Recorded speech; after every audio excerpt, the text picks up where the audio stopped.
Hot అంశాలపై debate news బెంచ్కి స్వాగతం. రాష్ట్రంలో జరుగుతున్నటువంటి తాజా పరిణామాలు ఎస్పెషల్లీ కడప బేస్డ్గా రాజకీయం ఒక్కసారిగా వేడెక్కింది.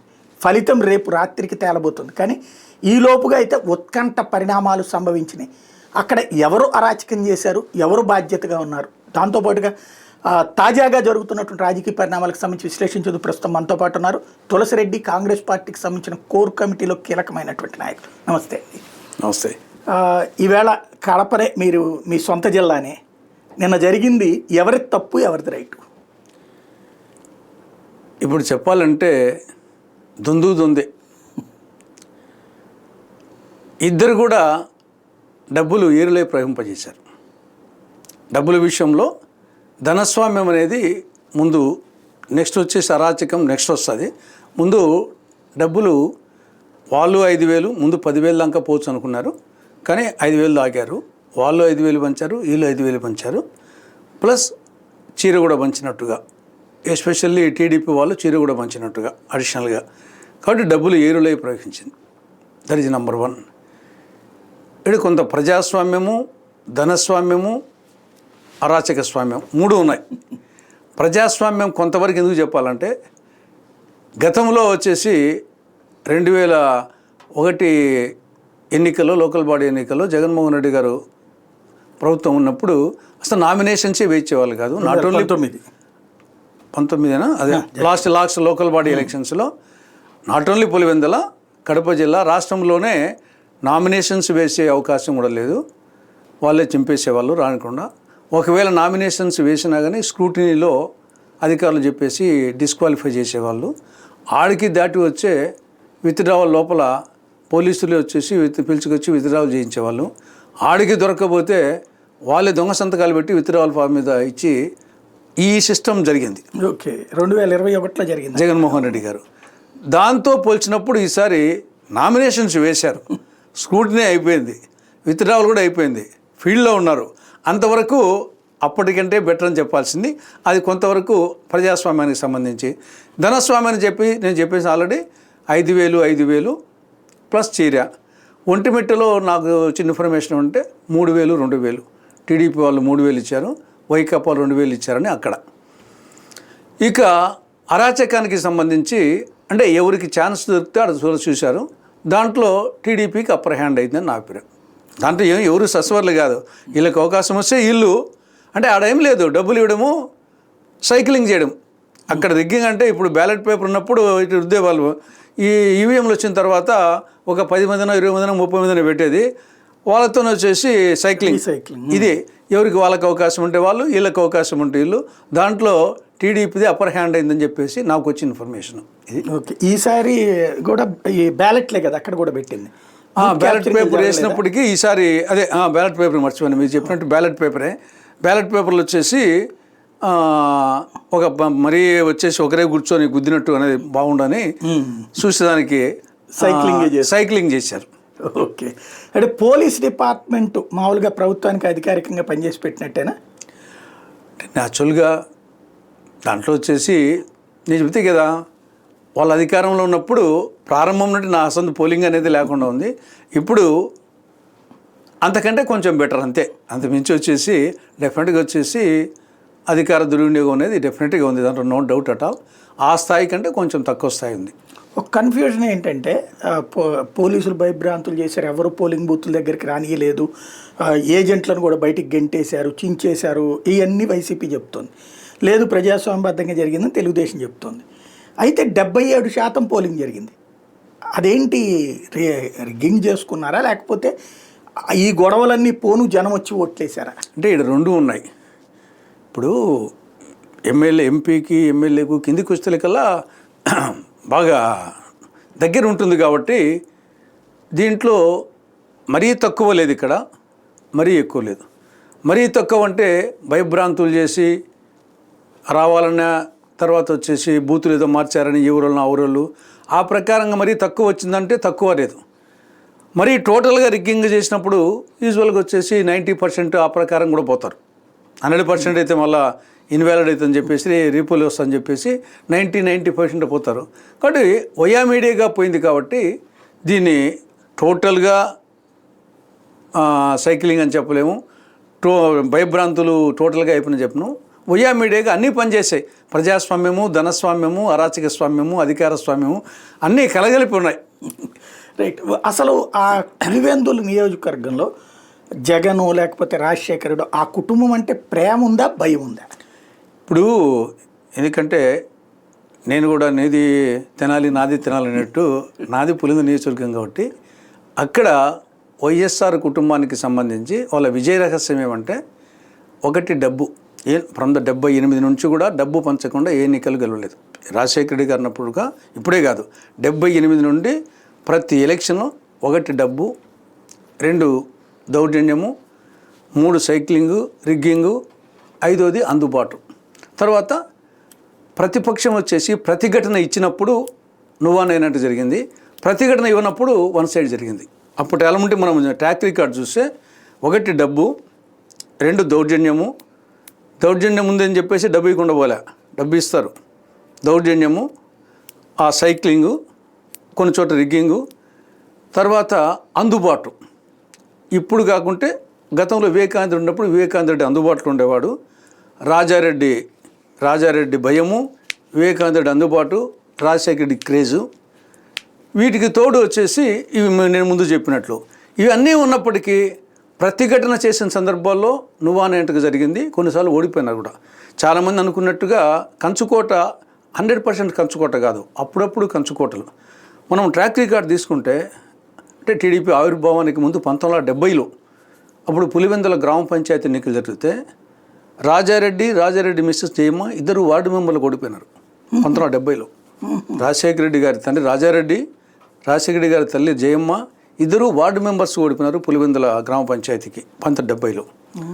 దాని తర్వాత 1984 టీడీపీ ఆవిర్భావం తర్వాత 84లో ఎంపీ ఎలక్షన్ జరిగినాయి. ఆ ఎంపీ ఎలక్షన్లో డాక్టర్ డిఎన్ రెడ్డి టీడీపీ తరఫున ఎంపీగా కంటెస్ట్ చేశాడు. ఆ పక్క కందులోబుల్ రెడ్డి కాంగ్రెస్ తరఫున. పులివెందుల్లో వచ్చేసి టీడీపీకి 3000 చిల్లర మెజార్టీ వచ్చింది 1984లోనే. ఎంపీగా గెలిచడమే కాకుండా పులివెందుల నియోజకవర్గంలో అసెంబ్లీ నియోజకవర్గంలో మెజార్టీ వచ్చింది 84లో. దాని తర్వాత 94 వచ్చేసి అసెంబ్లీ ఎన్నికలు. అప్పుడు కడప జిల్లాలో అంటే నేను జిల్లా గురించి చెప్తున్నాను. కడప జిల్లాలో 11కు 7 టీడీపీ వచ్చినాయి, 4 కాంగ్రెస్కి వచ్చాయి. రాజశేఖర రెడ్డి పిసిసి ఉంది. తర్వాత 95 లోకల్ బాడీ ఎలక్షన్స్. నేను అప్పుడు టీడీపీ జిల్లా అధ్యక్షునిగా ఉన్నా. అప్పుడే నేను జెడ్పీ చైర్మన్ అయింది. అప్పుడు నా ఆధ్వర్యంలో ఎన్నికలు జరిగినాయి.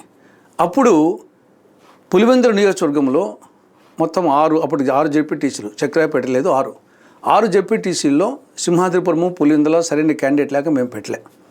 4 పోటీ పెట్టి 3 గెలిచాం. వేంపల్లి, వేముల, లింగాల గెలిచాము. ఒక తొండూరే రాజశేఖర వాళ్ళు గెలిచింది.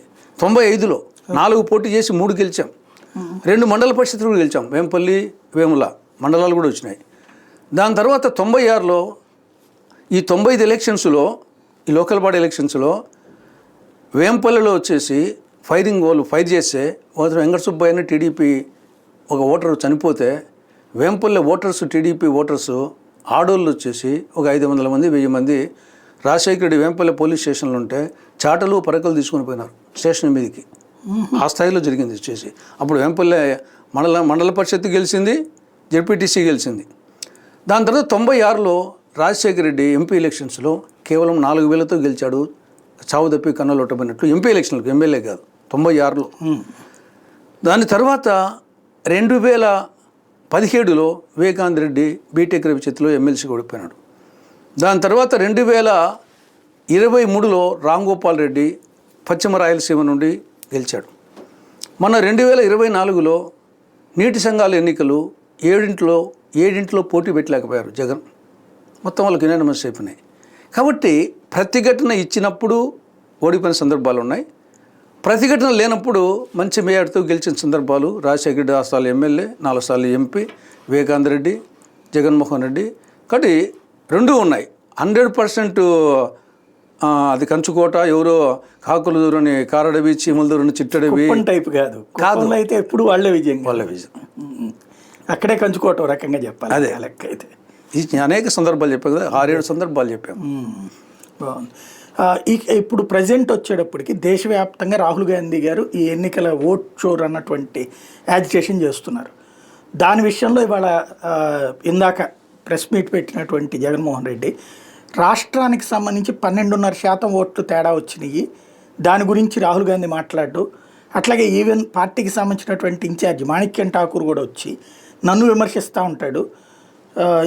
Chandrababu Naidu, Revanth Reddy, Rahul Gandhi hot line friends వీళ్ళందరూ కూడా కలిపి రాజకీయం నడుపుతున్నారు అన్నటువంటి వాదన చేస్తున్నారు. ఏమంటారు? ఇప్పుడు ఇవన్నీ మతి భ్రమించి మాట్లాడమే తప్ప ఎన్డీఏలో ప్రధాన పాత్రధారి చంద్రబాబు నాయుడు. నరేంద్ర మోడీ ఆ సీట్లో ఉన్నాడు అంటే దానికి ప్రధానమైనటువంటి కారకుడు ఇక్కడ చంద్రబాబు నాయుడు, నితీష్ కుమార్. కాబట్టి ఆడ మోడీ గారికి, ఎన్డీఏకు, బీజేపీకి ప్రధాన ప్రతిపక్షం కాంగ్రెస్, ప్రధాన ప్రతిపక్ష పార్టీకి నాయకుడు వచ్చేసి రాహుల్. కాబట్టి ఆడ ప్రైమ్ మినిస్టర్కు pseudo prime minister Modi and ఆ ప్రైమ్ మినిస్టర్కి వచ్చేసి కుడి భుజము చంద్రబాబు నాయుడు, ఎడమ భుజం నితీష్ కుమార్ అయితే చంద్రబాబు నాయుడు, రేవంత్ రెడ్డి, రాహుల్ గాంధీ ఓటిగా ఉన్నారంటే ఇదన్నీ ఊరికే పొద్దుపోక చెప్పే మాటలు తప్పనిచ్చేసి దాంట్లో నమ్మశక్యంగా ఉండాలి. ఏదైనా అబద్ధం చెప్పినా అతికినట్టు ఉండాలి. కాబట్టి ఇది బొంకర పోలిగా అంటే టంగుటూరి మిరియాలు తాటికాయంత అన్నట్లుంది. కాబట్టి అది కరెక్ట్ కాదు. అంటే ఎందుకనంటే వాస్తవంగా కాంగ్రెస్ పార్టీ ఇప్పుడు తెలంగాణలో ఇంతకుముందు కేసీఆర్ రాగానే విమర్శల పర్వం అందుకుంది, ఆ ఉద్యమాన్ని పెద్ద ఎత్తున చేసుకుంది. ఈవెన్ ఇంతకుముందు ఇక్కడ కూడా ఆంధ్రప్రదేశ్లో కూడా మీ బోటోళ్ళు పెద్ద ఎత్తున విమర్శలు చేసేవాళ్ళు జగన్ ప్రభుత్వాన్నైనా బాబు ప్రభుత్వాన్నైనా. ఇప్పుడు చూస్తే కాంగ్రెస్ పార్టీ ఓ రకంగా చాలా సైలెంట్గా ఉంటుంది, అప్పుడప్పుడు ఓ స్టేట్మెంట్ ఉంటుంది. అది మ్యాక్సిమం జగన్ని టార్గెట్ చేయడమే నడుస్తుంది. ఇదివరకు సిపిఐ సిపిఎం పోరాటాలు అంటే ఒక కరెంటు ఉద్యమము, లేకపోతే ఇప్పుడు కరెంట్ ఛార్జీలు విపరీతంగా ఉన్నాయి, లేకపోతే ఇతరత్ర అంశాలు, రైతులకు సంబంధించిన అంశాలు, ఇట్లాంటివి. వీటన్నిటిలో కూడా కాంగ్రెస్ పార్టీ ఓ రకంగా జగన్ని టార్గెట్ చేస్తోంది తప్పించి చంద్రబాబు గారిని విమర్శించేది అతి పరిమితంగా కనబడుతుంది. నాయకుల్లో కొంతమంది మాట్లాడుతున్నారు, చింతల ఆయన పేరేది మన మాజీ చింతామోహన్ గారు లాంటి వాళ్ళు మాట్లాడుతున్నారు, కానీ మిగతా వాళ్ళ దగ్గర నుంచి ఇది ఉంది. షర్మిల గారికి వ్యక్తిగతమైనటువంటి ఫీలింగ్ ఇంపాక్టా, లేకపోతే ఇప్పుడే ఎందుకులే కొంత టైం ఇద్దామని అనుకుంటుందా కాంగ్రెస్ పార్టీ? ఇక్కడ మీరు చెప్పినట్లు ఇప్పుడు నేనున్నాను పిసిసి చీఫ్ స్పోక్స్ పర్సన్. నేను విజయవాడ పెట్టడం లేదు, కానీ ఎవ్రీడే వేంపల్లిలో ఈరోజు బాదు బోలేదు అనబడుతుంది. ఎవ్రీడే ఏదో ఒక సమస్య మీద పెడతాను. దాంట్లో కేంద్ర రాష్ట్ర ప్రభుత్వాల వైఫల్యాల మీద న్యాచురల్గా కేంద్రంలో బీజేపీ అధికారంలో ఉంది కాబట్టి అక్కడ 2014-19 మధ్య చంద్రబాబు ప్రభుత్వం ఉంది కాబట్టి అప్పుడు టీడీపీ మీద, 19-24 అప్పుడు జగన్ అధికారం కాబట్టి అతని మీద, ఇప్పుడు మళ్ళాగేం చంద్రబాబు మీద. కాబట్టి న్యాచురల్గా ప్రభుత్వంలో ఎవరుంటారో వాళ్ళ మీద వచ్చేసి విమర్శలు చేసే అవకాశాలు ఎక్కువ ఉంటాయి. ఎందుకంటే విధానాలు ఇంప్లిమెంట్ చేసేది వాళ్ళు కాబట్టి. కాబట్టి ఎవ్రీడే ప్రతి ఇష్యూ మీద నేను రియాక్ట్ అవుతున్నాను, శర్మిలమ్మ రియాక్ట్ అవుతుంది. కాకపోతే ఉంటే నాది జిల్లా ఎడిషన్ వస్తుంది. ఇంత ఉండే నా వచ్చేసి ఎవ్రీడే తీసుకుంటే, కాకపోతే ఉంటే జిల్లా ఎడిషన్ వస్తుంది. సాక్షి వేయడు, నా వార్త వేయడు, సాక్షి వేయడు, శర్మిలమ్మది వేయడు. ఈనాడు జ్యోతి జగన్ను తిరితే అది జిల్లా ఎడిషన్లో ఒక రకంగా వేస్తారు. దాన్ని చంద్రబాబును లేకుంటే తిట్టే కన్నా చాలా సందర్భాలు అవాయిడ్ చేస్తారు. ఇంకా మిగతా పేపర్లు వచ్చేసి 5-6 పేపర్లు, మొత్తం 8 పేపర్లు తెప్పిస్తాను. మిగతా పేపర్లు జిల్లా ఎడిషన్లో వస్తాయి. ఇది ప్రజెంట్ సిస్టమ్. మేము ఎప్పుడు ఎవరిని వదలడం లేదు. కాకపోతే ఉంటే శర్మిలమ్మ కూడా ప్రతి దాని మీద రియాక్ట్ అవుతుంది. రియాక్ట్ అయినప్పుడు చంద్రబాబు మీద 4 మాటలు మాట్లాడి జగన్ మీద ఒక మాటలు మాట్లాడితే, ఆ జగన్ మీద మాట్లాడింది తాటికైంది అచ్చుర వస్తుంది, చంద్రబాబు మీద రాదు. మాకు మీడియా లేకపోవడం అనేది, సొంత మీడియా లేకపోవడం అనేది ఒకటి ప్రధానమైన చెప్ప. ఎవరికైనా ఏ పార్టీకైనా కానీ ప్రభుత్వ వైఫల్యాల మీదనే అవకాశం ఉంటుంది. మొన్నటి వరకు జగన్ ఉన్నాడు కాబట్టి జగన్ మీద, ఇప్పుడు ఆయన అక్కడ మోడీ ఇక్కడ కూటమి ఉంది కాబట్టి ఖచ్చితంగా వచ్చేసి ఆ వైఫల్యాన్ని ఇప్పుడు జగన్ విమర్శించాలంటే ఏముంటుంది? అది ప్రజలు కూడా హర్షించరు. కాకపోతే ఏమంటే ఒక ఇష్యూను రైతు భరోసా అన్నదాత సుఖీభవ అన్నప్పుడు అన్నదాత సుఖీభవలో ఉండే లోటుపాటును విమర్శిస్తూ గతంలో రైతు భరోసా గురించి ఆయన చెప్పింది కూడా, ఎందుకంటే మేము ఈ రాష్ట్రాన్ని పరిపాలించింది 75 సంవత్సరాలు, 51 సంవత్సరాల పాటు మేము, 22 సంవత్సరాల పాటు టీడీపీ, 5 సంవత్సరాల పాటు. కాబట్టి ఏమి జరిగింది మేము జరిగినట్టు చెప్పుకోవాలా, జగన్ పీరియడ్లో జరగనేటి తప్పులు చెప్పాలా, ప్లస్ చెప్పి ఆ విధంగా పోతేనే కదా మాకు వచ్చేది. ఆ నేపథ్యంలో జనరల్గా ఏమందంటే మసాలాకు ఉండేదానికి కొంత ఎక్కువ వస్తుంది, మేము పాజిటివ్గా చెప్పేదానికి ఎక్కువ ప్రచారం రావడం లేదు. ఎవ్రీడే వచ్చేసి మేము చెప్పేటప్పుడు మాది కూడా చోటు చేస్తాం. మొత్తం అన్ని పథకాలు కాంగ్రెస్టే కదా. ఈరోజు కొన్ని దాన్ని కంటిన్యూ చేస్తున్నారు. కొన్ని పథకాలు బంగారు తల్లి కానీ, అమ్మహస్తం కానీ ఇటువంటి అసలు క్యాన్సిల్ చేసేసారు కదా. రుణమాఫీ పథకం వచ్చేసి మేమే కదా చేసింది 2000 తర్వాత వీళ్ళు ఎవరు చేయలేకపోయారు కదా. కాబట్టి ఇది ఇంకా కాంగ్రెస్ జాతీయ పార్టీ జనరల్గా ఇక్కడ ఎంపీస్ ఎమ్మెల్యేస్ లేరు కాబట్టి జనరల్గా వాళ్ళు దేశవ్యాప్తంగా ఉన్న సమస్యల మీద మాట్లాడుతుంటారు. మేమేమో లోకల్గా మాట్లాడుతున్నాము. కాబట్టి అది ప్రతి ఇష్యూ మీద, రాష్ట్రానికి సంబంధించిన ఇష్యూ మీద రాహుల్ గాంధీ గారు మాట్లాడకపోవచ్చు. ఆ అకేషన్ వచ్చినప్పుడు దేశానికి సంబంధించి మాట్లాడుతుంటారు. కానీ మేమేమి బీజేపీ మాకు ఆంధ్రప్రదేశ్ సంబంధించి బీజేపీ అంటే బి అంటే బాబు, జే అంటే జగన్, పి అంటే పవన్, ఇలా ముగ్గురు బీజేపీ చేతిలో కీలుబొమ్మలే. అధికారంలోనే ప్రతిపక్షంలో ఉన్నా కాబట్టి మాకు జాతీయ స్థాయిలో మాకు టార్గెట్ బీజేపీ కాబట్టి బీజేపీ చేతుల్లో ఇలా ముగ్గురు కీలుబొమ్మలు అనేది మా అభిప్రాయం. కాబట్టి మాకు డిఫరెన్స్ ఏం లేదు. వాళ్ళ ముగ్గురి మధ్య మాకు ఒకటే. ఒక ప్రధానమైన అంశం ఏంటంటే సాధారణంగా కూటమి మీరు సుదీర్ఘకాలం చూశారు. తెలుగుదేశం పార్టీని దెబ్బతీయడానికి ఆ రోజున కాంగ్రెస్ పార్టీ కమ్యూనిస్టులతో జట్టు కలిపి ఒక ముందుకు వెళ్ళింది. ఇవాళ రోజున అసలు విపక్షం అన్న కాన్సెప్ట్ ఇద్దరు వైసీపీ ఆర్ టీడీపీ కూటమి మధ్యలో కాంగ్రెస్ పార్టీ కానీ కమ్యూనిస్టులు కానీ ఒకప్పుడు క్రియాశీల పాత్ర పోషించినటువంటి వాళ్ళు ఇప్పుడు నామమాత్రంగా మిగిలిపోయారు. ఇది జట్టు కట్టి ముందుకెళ్లే అవకాశం ఉందా, లేదంటే ఇప్పుడు టీడీపీ బీ టీం అంటూ ప్రచారం చేస్తున్నటువంటిది ఇటు వైసీపీ? లేదు, ఖచ్చితంగా వచ్చేసి ఇండియా కూటమి జాతీయ స్థాయిలో ఇండియా కూటమిలో part and parcel Congress and left parties. ఈ రాష్ట్రానికి సంబంధించి నేను చెప్తున్న 7 పార్టీలు ఉండేది. ఇక్కడ 3 ప్రాంతీయ పార్టీలు, 4 జాతీయ పార్టీలు. 3 ప్రాంతీయ పార్టీల్లో నేను ముందు చెప్పినట్లు అవన్నీ బీజేపీ అంటే చెప్పాను, బాబు, జగన్, పవన్, ఇంకా బీజేపీ ఆ 4. ఇంకా ఉండేది సిపిఎం, సిపిఐ, కాంగ్రెస్. కాబట్టి ఇండియా కూటమి జగన్మోహన్ రెడ్డి ఏ కూటమిలో లేనప్పటికీ ఇది పరోక్షంగా ఇండియా కూటమిలో ఉన్నట్టే మా యొక్క అభిప్రాయము. కాబట్టి ఖచ్చితంగా వచ్చేసి ఇండియా కూటమిలో మేము వామపక్షాలు కలిసి ఖచ్చితంగా ముందుకు పోతాం. ఇక అమరావతి విషయంలో పార్టీ వైఖరి ఏంటి? ఇప్పుడు ఇదివరకటి రోజుల్లో విమర్శించారు, ఇప్పుడు అమరావతికి సంబంధించి 1,00,000 ఎకరాల్లో ముందుకెళ్తున్నారు. రాబోయేటటువంటి రోజుల్లో అభివృద్ధి అద్భుతంగా పరుగులు పెడుతుంది. ఒక క్వాంటమ్ వ్యాలీ ఏర్పాటు ద్వారా హైటెక్ సిటీ ఏర్పడబోతోంది అన్నటువంటి చెప్పుకొస్తున్నారు. ఇప్పుడు చూస్తుంటే వర్షాలు వరదలప్పుడు ఇబ్బంది పడుతున్నటువంటి పరిస్థితి. దీన్ని ఎలా చూస్తుంది కాంగ్రెస్? అంటే కాంగ్రెస్ పార్టీ స్టాండ్ మొదటి నుండి కూడా ఒకే రాష్ట్రం, ఒకే రాజధాని, అది అమరావతి. దాన్ని ఎందుకు ఆ మాట అన్నామంటే అమరావతి అనేది ఆల్రెడీ ఎస్టాబ్లిష్ అయిపోయింది కొంతవరకు, అంటే పరిపాలన సాగుతూ ఉంది. ఇటు ఉత్తరాన ఇచ్చాపురం నుండి దక్షిణాన కుప్పం వరకు చూస్తే సెంట్రల్ ప్లేస్లో వస్తుంది. కాబట్టి మొదటి నుండి మా అభిప్రాయము రాజధాని ఆల్రెడీ సెంట్రల్ ప్లేస్లో ఉండి హైకోర్టు వచ్చేసి రాయలసీమకి ఇవ్వాలనేది మా మొదటి ఆలోచన. సరే, ఆ హైకోర్టు కూడా ఇక్కడనే పెట్టారు కాబట్టి కనీసం హైకోర్టు బెంచ్ అయినా అక్కడ రావాలని. కానీ మా కాన్సెప్ట్ వచ్చేసి రాజధాని అంటే చంద్రబాబు నాయుడు గారు ఆలోచిస్తున్న ప్రపంచ స్థాయి రాజధాని, అంతర్జాతీయ రాజధాని కాదు.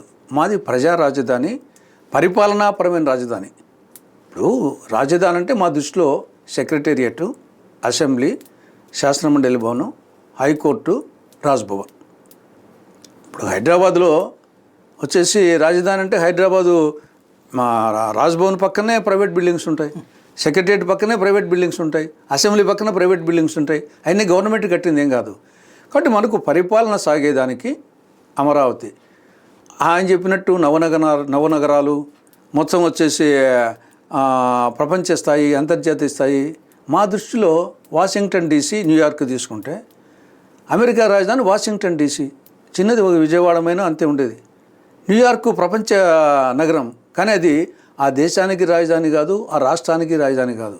కాబట్టి నగరాలు, ఆయనేమో నగర నిర్మాణం ఆయన, మాది రాజధాని నిర్మాణం మాది. ఆ కాన్సెప్ట్ కాడ మేము డిఫర్ అవుతున్నాము. కాబట్టి ఆయన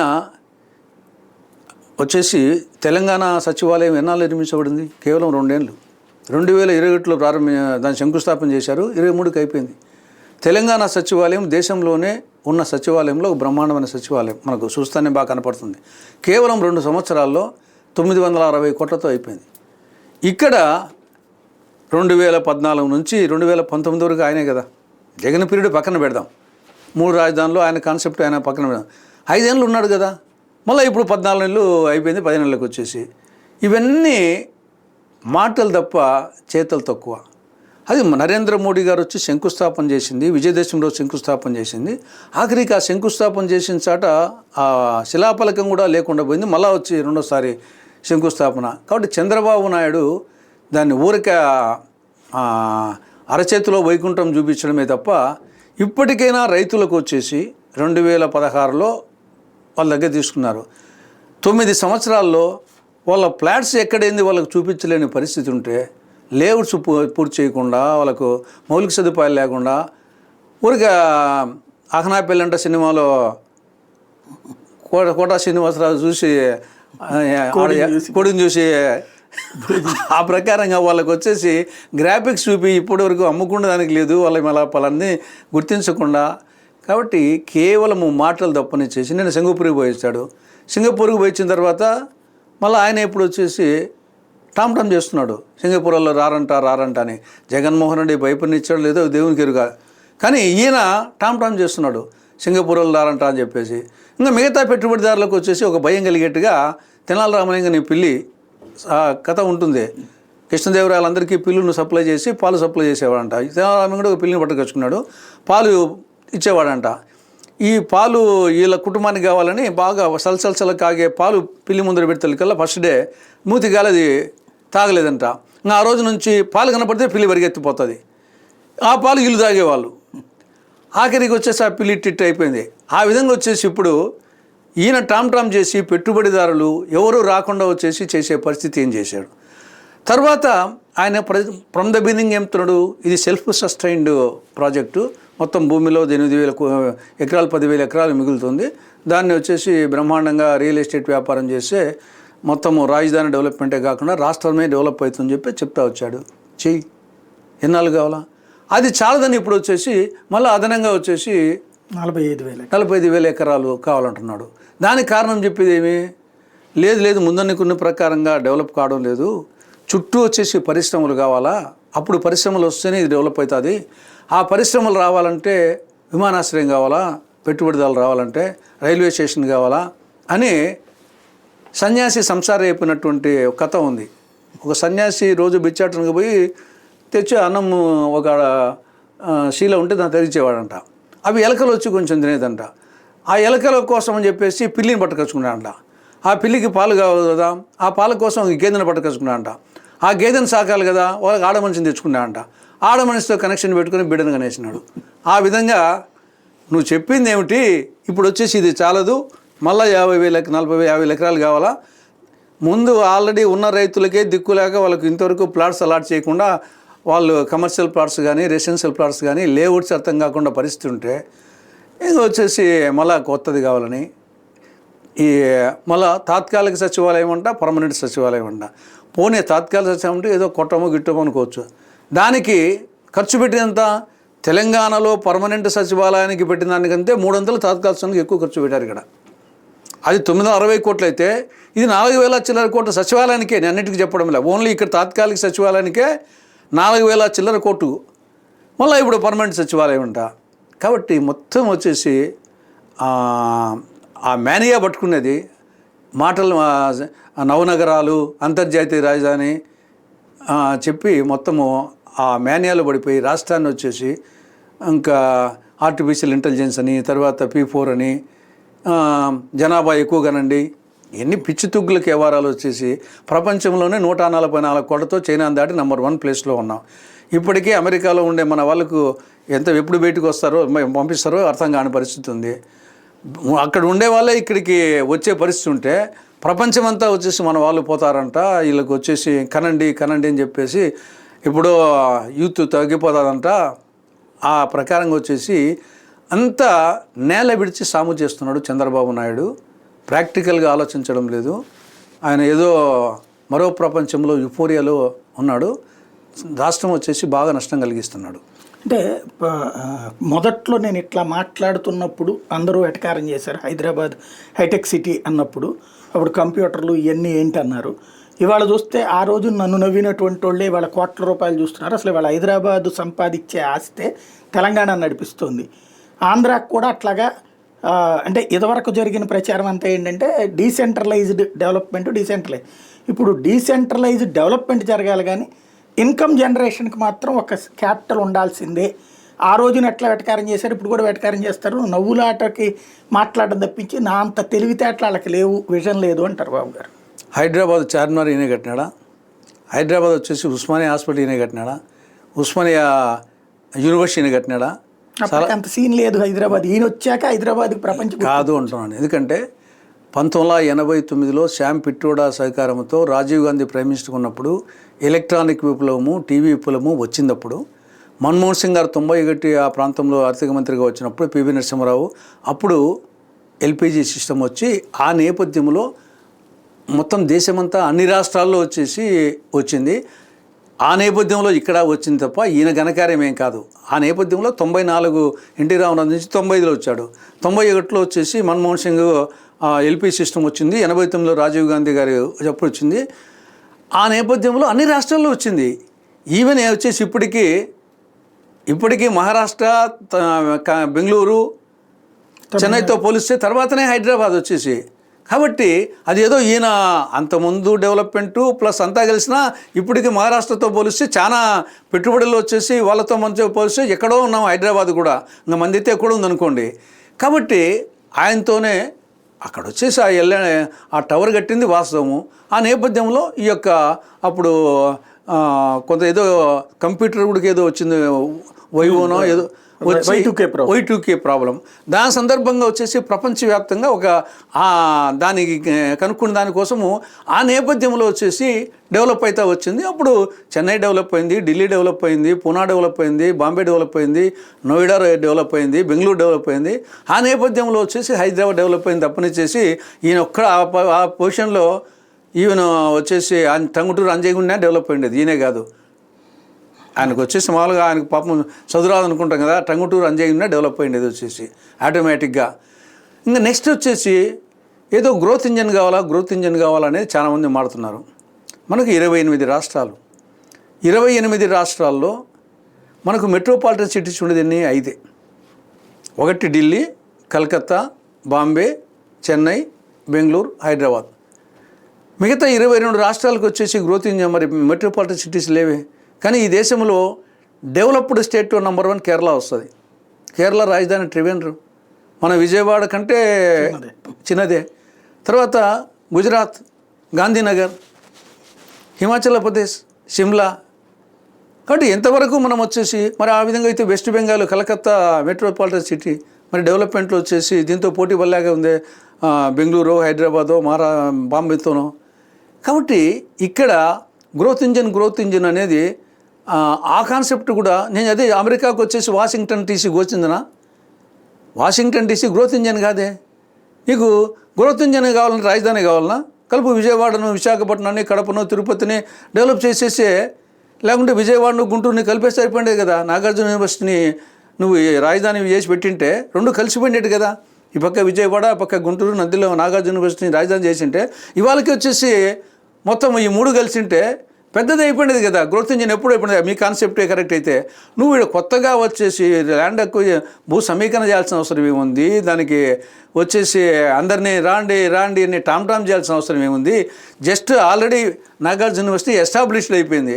ఆ యూనివర్సిటీ ఇంకోసాట పెట్టి కలిపేసింటే ఆటోమేటిక్గా శనిగిలిని చేయగడుకున్నట్టు అయిపోయింది పరిస్థితి. 4 రాష్ట్ర పరిస్థితి లేని సమస్య వచ్చేసి తెచ్చిపెట్టి ఆయన 2014 నుంచి 19 వరకు ఇదే ఒక పల్లాయి పాడి నవనగనాలు ప్రపంచ ఈ గ్రోత్ ఇంజను ఈ మాటలతోనే ఆ కాలం గడిపించి ఈయన వచ్చేసి 3 రాజధానులు చెప్పేసి ఈయన విశాఖపట్నం మార్చాలని చెప్పేసి ఈయన ఇద్దరు వచ్చేసి రాష్ట్రాన్ని సర్వనాశనం చేసి పెట్టారు. ఈ రాజధాని చుట్టూనే మొత్తం మళ్ళీ పరిపాలన ఇద్దరు అంటే చేసింది. పరిపాలన చేస్తానికి ఇప్పుడు మీరు చిన్న రూమ్లో ఉండి మొత్తము ప్రపంచ స్థాయికి మీ యొక్క వాయిస్ పోవడంలా ఇప్పుడుండే టెక్నాలజీలో ఏముంది? బిల్డింగ్స్ వచ్చేసి పైన పటారం, లోన్ లొటారం మీద చేసి ఈడ మైండ్లో ఉండాలా, ఆ కెపాసిటీ ఉండాలా. అంచు డాబే కానీ పంచ డాబు లేదని సామెత ఉంది. ఆ విధంగా సత్తా ఉండాలి కానీ నాయకునికి వచ్చేసి అది లేకపోయేది. ఇవన్నీ ఇద్దరు వచ్చేసి రాష్ట్రాన్ని సర్వనాశనం చేస్తారని మా అభిప్రాయం. మీరు సుదీర్ఘకాలం కాంగ్రెస్లో ఉన్నారు. 2004 అంటే 2000 తర్వాతన ఈ కేసీఆర్ మొదట తెలంగాణ ఉద్యమం పాయింట్ రైజ్ చేయడం, టీఆర్ఎస్ పెట్టడం, 2004లో పొత్తు పెట్టుకున్నప్పుడు రాష్ట్ర విభజనకు ఒప్పుకుని జయాంధ్ర జై తెలంగాణ అంది సోనియా గాంధీ. 2009కి వచ్చేటప్పటికి మళ్ళీ ఆ అంశం పక్కన పెట్టేది కాంగ్రెస్ పార్టీ, తెలుగుదేశం దాన్ని టేకప్ చేసి 2014లో రాష్ట్రం ఇచ్చేటటువంటి సందర్భంలో రాజధాని లేకుండా రాష్ట్ర విభజన, లేకపోతే ఆ జరిగిన పరిణామాలు, జగన్ అరెస్టు, ఈ వ్యవహారం, జగన్ని బయటికి పంపించడం, ఈ మొత్తంలో ఎక్కడ అది కరెక్ట్ అనుకుంటున్నదా కాంగ్రెస్ పార్టీ తను చేసింది? ఇవాళ ఈ పరిస్థితి ఆంధ్రప్రదేశ్లో రావడానికి కాంగ్రెస్ పార్టీలో సక్సెస్ఫుల్ అనుకుంటున్నారా, లేకపోతే మిస్అండర్స్టాండింగ్ అనుకుంటున్నారా? అంటే ఈవెన్ 2004 ఎన్నికల్లో కూడా అదేదో ఎస్ఐఆర్ ఏదో స్టేట్ రీఆర్గనైజేషన్ కమిటీ ఎస్ఆర్సీ వేస్తామని చెప్పి చెప్పడం జరిగింది, అంతేగాని ప్రామిస్ చేయలే 2004లో. 2009లో కూడా వచ్చేసి రోసే గారి కమిటీని ఆ రిపోర్ట్ అని చెప్పారు. కాబట్టి కాంగ్రెస్ పార్టీ ఎప్పుడు కమిట్మెంట్ కాలే. మనం వచ్చేసి ఇప్పుడు సాయి మంచివారు కానీ శరీరం దాక్కుంటే అని కొన్ని కండిషన్స్ ఉంటాయి. ఆ విధంగా దీంట్లో కూడా వచ్చేసి ఆ ప్రకారంగా అయింది. కానీ 2014 ఏమైందంటే సరే ఏదో ఇంకా ఇది నిరంతర కాలం ఎందుకని చెప్పేసి వాళ్ళు అనుకున్నట్టుంది. అప్పటికి నేను కిరణ్ కుమార్ రెడ్డిగా, నేను పిసిసి స్పోక్స్ పర్సన్గా, 20 పాయింట్ ప్రోగ్రామ్ చైర్మన్గా నేను వ్యతిరేకించాను, ఆయన ముఖ్యమంత్రిగా వ్యతిరేకించారు. మేము మెయిన్గా అనుకున్నది ఏమంటే ఈ యొక్క నదీ జలాల సమస్య మెయిన్ వస్తుంది. శ్రీశైలము, నాగార్జున సాగర్, కృష్ణా, గోదావరి మనకు ఇది వచ్చేసి మిగతా రాష్ట్రాలు దాటుకొని రావాలా, కానీ మన 2 రాష్ట్రాల మధ్యలో ఆ పక్క ఈ పక్క ఇది పెద్ద సమస్య వస్తుంది అనే దాంతో వచ్చేసి ప్రధాన కారణం వచ్చేసి మేము వ్యతిరేకించడానికి అది. సరే ఫైనల్గా వచ్చేసి చేయడం జరిగింది. కానీ ఇక్కడ చేసేటప్పుడు గాలికేం వదిలిపెట్టలే. ఈడ 3 ప్రధానమైన వరాలు ఇవ్వడం జరిగింది. ఏ రాష్ట్రానికి ఉన్నటువంటి వరాలు, ఒకటి రాష్ట్రానికి 5 సంవత్సరాల పాటు ప్రత్యేక హోదా, రెండవది రాయలసీమకు ఉత్తరాంధ్రకు స్పెషల్ డెవలప్మెంట్ ప్యాకేజ్ బుందేల్ఖండ్ తరహా, మూడవది 108 సెక్షన్లు 13 షెడ్యూళ్ల కింద దాదాపు 5 లక్షల కోట్ల రూపాయలు విలువ చేసే ప్రయోజనాలు కేంద్రము రాష్ట్రానికి అందించడం. దాని కింద కడప జిల్లా స్టీల్ ప్లాంటు, దుగరాజపట్నం ఓడరేవు, విశాఖ మెట్రో, విజయవాడ మెట్రో, రాజధానికి నిధులు ఇవ్వాలా, సెక్షన్ 94 సబ్సెక్షన్ 3 ప్రకారంగా టోటల్ గ్రాంట్ రూపంలో రాజధానికి కేంద్రం నిధులు ఇవ్వాలా. దాని తర్వాత వచ్చేసి పోలవరం బహుళార్థ సాధక ప్రాజెక్టు కేంద్రం నిర్మించాలి, విశాఖ చెన్నై ఇండస్ట్రియల్ కారిడారు, తర్వాత విశాఖ రైల్వే జోను. కాబట్టి అనేక అంశాలు పొందుపరచడం జరిగింది. ఇవి అమలైంటే కాంగ్రెస్ పార్టీ గన 2014లో కానీ 19లో కానీ 24లో కానీ ఎప్పుడొచ్చినా కానీ అధికారానికి వచ్చిన 2 yearsలో ఇవన్నీ అయిపోయాయి. అంటే అవి చేసి వెళ్ళాలి కదా, సాధ్యం కాదు కదా. ఇప్పుడు ఇష్యూ వచ్చేసి ఇది ముందు అనుకునే ప్రకారం 2004 నుంచి అనుకున్నటువంటిది 2009 నాటికన్నా తీసుకొచ్చుకుని పూర్తి చేసి కనీసం రాజధాని ఇక్కడ అని అనౌన్స్ చేసుకుని వెళ్ళినా నడిచి ఉండేది కదా. లేదు, ఇప్పుడు ఆడ పరిస్థితి వచ్చేసి ఇది లాస్ట్ మూమెంట్లో ఎన్నికల ముందు డెసిషన్ తీసుకునేదే వచ్చేసి. ఎందుకని అంటే అప్పటికి ఇది వచ్చేసి ఒక పతాక స్థాయికి రావడము, రోజు అతను నిరాహారదీక్ష కూర్చోవడము, కేసీఆర్ 9లోనే అయిపోయింది కదా నిరాహారదీక్ష. పోనీ అప్పుడు చిదంబరం స్టేట్మెంట్ ఇచ్చినప్పుడు అన్నా పోనీ అప్పటి నుంచి అన్నా ప్రిపేర్ చేయాలి కదా. అది ఒక గ్రాడ్యువల్గా జరిగింది. సరే ఆఖరికి వచ్చేసి అయినప్పటికీ వచ్చేసి మనము రాష్ట్రాన్ని అప్పటికేం బీజేపీ అధికారంకి వస్తుంది, మనం రాము వాళ్ళు చేస్తారనే కాదు, మనం చేయాలనే ఉద్దేశంతోనే అన్నీ ఏర్పాటు చేయడం జరిగింది. వచ్చింటే ఖచ్చితంగా 2014లో వచ్చింటే ఆటోమేటిక్గా వచ్చేసి ఆ చట్టంలో అన్ని 9th షెడ్యూల్ 10th షెడ్యూల్ ఉండే ఇన్స్టిట్యూషన్స్ ఇవన్నీ 2016-17 కల్లా అన్నీ అయిపోయిండేటి. సీమాంధ్ర స్వర్ణాంధ్ర అయిపోయిండేది. యాక్చువల్గా విభజన మేము వ్యతిరేకించింది వాస్తవమే, కానీ తర్వాత మళ్ళీ అగైన్ వచ్చేసి నేను కాంగ్రెస్ పార్టీ చేరిందానికి కూడా కారణము ఇవి అమలు కావాలంటే మళ్ళీ కాంగ్రెస్తోనే సాధ్యము, మిగతా వీళ్ళు చేయరు, ఎందుకంటే కమిట్మెంట్ ఇచ్చింది కాంగ్రెసే కాబట్టి కాంగ్రెస్ అయితేనే చేస్తుందని చెప్పేసి మళ్ళీ అనుకోని కాంగ్రెస్ పార్టీలో చేరిందానికి కారణం వచ్చేసి ఏ కారణం కాదు, మళ్ళీ అధికారంలో లేనప్పటికీ ఆ యొక్క ఇంటెన్షన్తోనే చేరాను నేను నా వరకు.